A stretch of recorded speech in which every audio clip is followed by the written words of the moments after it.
evening from the two of us. 21-year-old Kevin Pizarro will be behind bars for a very long time. He was sentenced in the Johannesburg High Court this morning to 3 life terms for murdering his parents and their domestic worker. Yesterday, Pizarro was found guilty of killing his parents, Edward and Stella, and domestic worker Kedisaletsa Tumiso at the family's smallholding in Douglasdale, Randburg last year. The family dog was also shot. Pizarro was also convicted for stealing his mother's car and the unlawful possession of firearms and ammunition. He was arrested in Durban the day after the murders after fleeing in the car.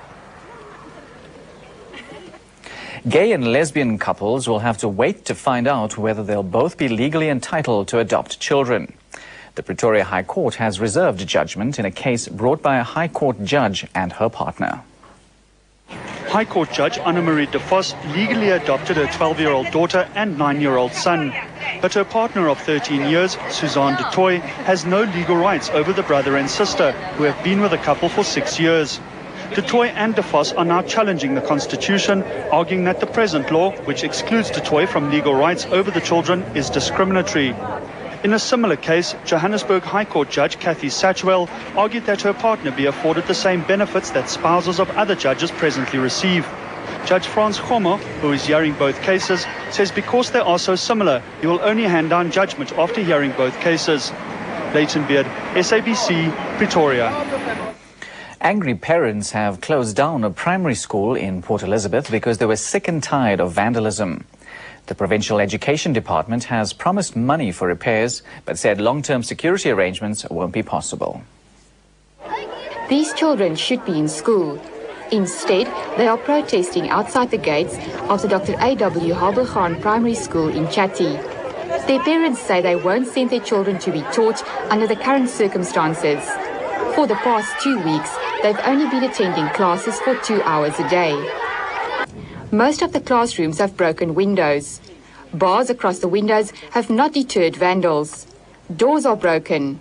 Vandals removed panels to gain access to the bathrooms. Toilets have been completely destroyed. There is no running water. Parents are demanding that security guards patrol the school at night. They say if no arrangements have been made by tonight, they will march tomorrow to the local education department offices. Kathleen Viljoen, SABC, Port Elizabeth. A 3-year-old boy from Newcastle in KwaZulu-Natal is to undergo the first ever small intestine transplant operation in South Africa.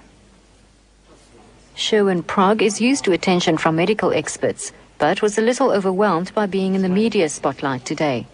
A month ago, he was diagnosed with short bowel syndrome, a very rare condition. Since he's undergone an operation to remove much of his small intestine, the family has been through anguish. Sherwin's mother is to donate a small portion of her small intestine to her son. I'll do anything for my child to save his life.